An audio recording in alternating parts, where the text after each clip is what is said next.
And the problem with a traditional meditation for most of us, it's too difficult and it takes too damn long before you start feeling really dramatic results. And most of us will not dedicate a lot of time for something that's not working. So with this technology, you can feel the results after using it one time.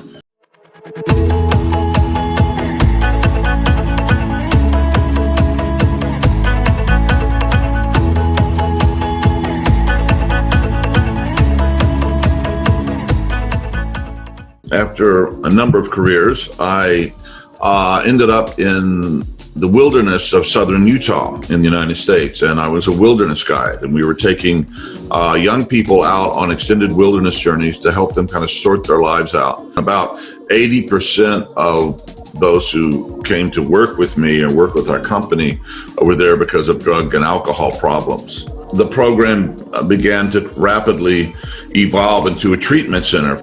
And we knew that meditation was essential. And I realized I wasn't very good at meditation, and my students certainly were worse than me. And so what we were going to do about this. And this was when I found this technology, brain entrainment technology, but with many spiritual experiences. They're states that come and then they go. So that's one of the challenges when we're doing spiritual work, is to how to differentiate between just really groovy experiences and then not become addicted to having groovy experiences, but looking for something deeper happiness and deeper joy and deeper fulfillment, that these moments of enlightenment can be very useful and helpful, but not to get too hung up on them or begin to chase them as the goal of our spiritual practice.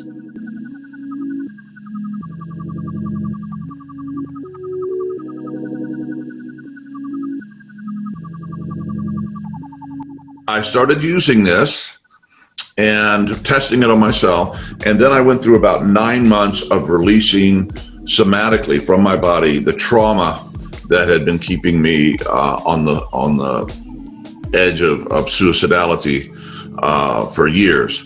After a while, you understand that the daily practice of using this and immersing yourself into the depths of your own being that this technology allows you to do just immediately is so beneficial. You can't imagine, why would I want to go back to, kind of being asleep and just, the practice works on so many levels, which is where we get to happiness and true happiness. And if we don't do a daily transformative practice, we will, in most cases, never become the people that we are potentially born to be. And that is one of the most horrible things that can happen.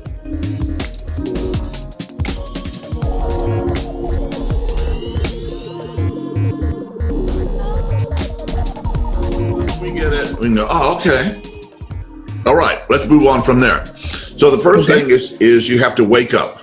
In quantum physics, they look at one of these little entities and they see a wave that spreads out into infinity. You look at it another way, you see it's an individual particle. And we're the same way. We go with spiritual practice, we realize our true nature in the big sense, in a very lived, and this is not just intellectual, remember, in a very big sense. And then we come to understand what our mission and goal is as an individual human being born into a human body at this time. The next is grow up. Let's get to these higher levels of our personal development, because at those higher levels of development, we begin to understand that everybody has a perspective. Some perspectives are better than others, but we begin to put it all together, and we can begin to listen and talk to people at whatever level they're at in ways that are compassionate and wise. And from those levels, I think it was Einstein said that you can't solve a problem on the level it was created.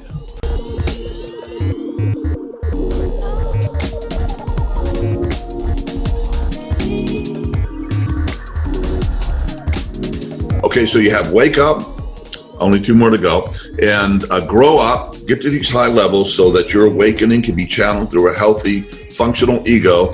Means also, it's the next one, is clean up. Clean up your life, your diet, your food. Physically, you can use all that stuff, right? Good fuel, and your body, you'll be a much happier person and much more effective in your life's work and your relationships. But it also means cleaning up your interior stuff, your shadow issues, your hatreds, your traumas, the things that happened when you were young and that you split off because it was too painful to deal with back then. And all of these things can get in the way, create ways of acting and projecting and stories about reality that are really no longer functional. And sometimes we're not even aware of them. So we have to get there and do that interior work too. And the last one, okay, is after you wake up, you grow up, and you clean up your act, then you have to show up. It is about service, okay? And it's not just about, having a good time and celebrating and all that, and which is wonderful. Human beings need to get together and enjoy one another and enjoy, life and bring our hearts together. But then we have to go back with our hearts and our hands open back into the world to deal with the issues that we're confronted with and to eliminate unnecessary and ignorant suffering. And when you're coming from that place, when you have those 4 things pretty much established and part of an ongoing process, because it is a journey, I think we will have new understandings and experiences of what soul-centric, deep, non-dual human purpose and happiness are all about.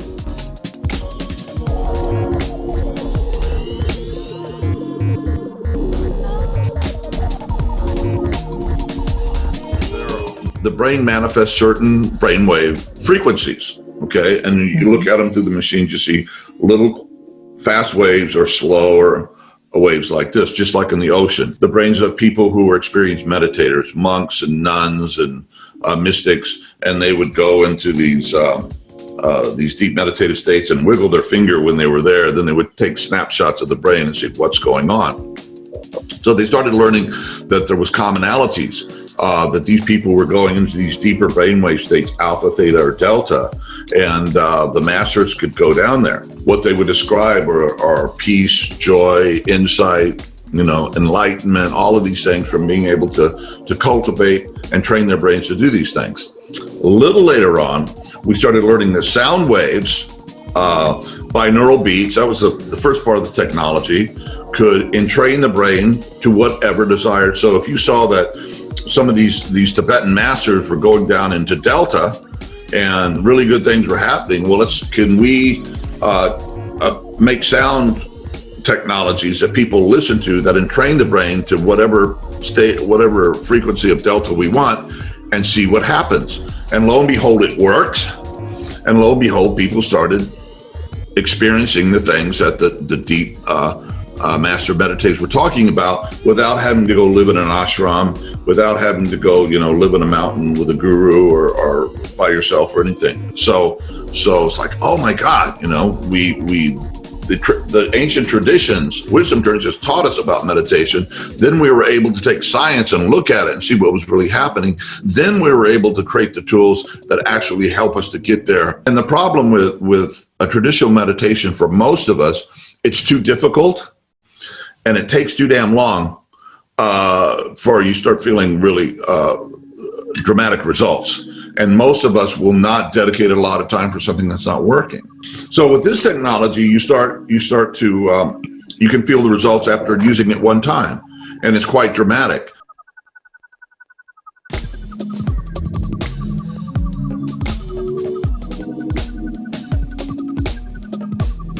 But anyway, start out with a 20-minute track and do that every morning for a couple of weeks. And then start noticing, and then as time goes on, you can work up to an hour, or some days on a special day, on a Saturday, you might have a 3-hour. With this technology, you begin to feel the results really, really quickly, like in the first week or two. And, and if you need to get a coach, or you need to get support, or you need to join a practice group or start a practice group to help yourself stay accountable and inspire yourself to do it, do whatever it takes.